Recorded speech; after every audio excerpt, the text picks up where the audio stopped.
Medical terminology is not hard. I'm breaking down a full breakdown right now in this video. Let's go. Medical terminology.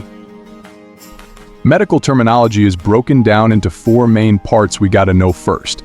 So, prefixes are the beginning of the word that indicates the location or the intensity. Suffixes are at the end of the word that deals with the condition or the status of the patients and the diagnosis. Alright, root words deal with your location or the structure. This is where you're going to find the Latin and Greek words under root words. Now, down here I want to show you an example of what they mean by combining vowels. The whole goal of combining vowels is to make medical words easier to pronounce. So, I have an example here for you. Now let's break down this word. If I look at the word like this, it's pretty intimidating, right? If I use the combining vowel strategy, you know what vowels are. Look at the O's here. So here's where we're going to break it down. So it's stern ocleidomastoid, and there it is, right? So we break it down like that. That's how you do it. Now, super important here, not every word is going to have a prefix and a suffix, but there will always be a root word with one of the two, right?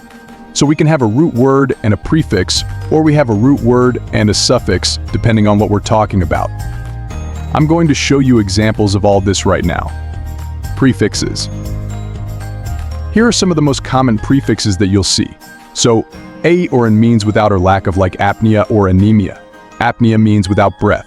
Anemia means lack of blood. Moving from there, angio talks about vessels, like an angiogram, which is the study of vessels. Now, here's brady, which means slow. So bradycardia is a slow heart rate. Anytime we see card anything, think of the heart. Anti means against or opposed to, so an antipyretic literally means against fever. Take that if you have a fever.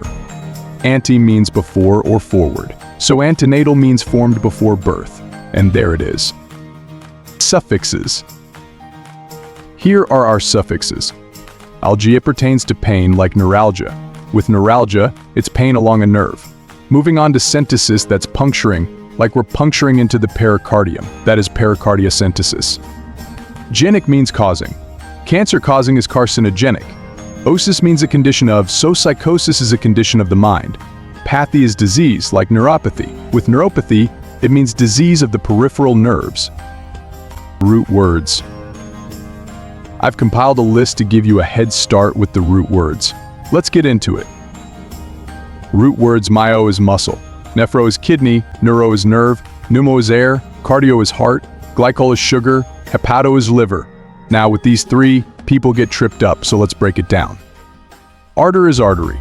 Arthro is joint. Be careful with that one. Cephalo is head. Cyto is cell. Gastro is stomach. And hemo is blood. By mastering medical terminology, you empower yourself with the language that can unlock doors to a career in healthcare or simply help you make informed decisions about your health. Keep practicing, and soon, you'll be fluent in this critical language. Thank you for joining this introduction to medical terminology. Remember, learning is a journey, and every term you learn is a step forward in your understanding of healthcare.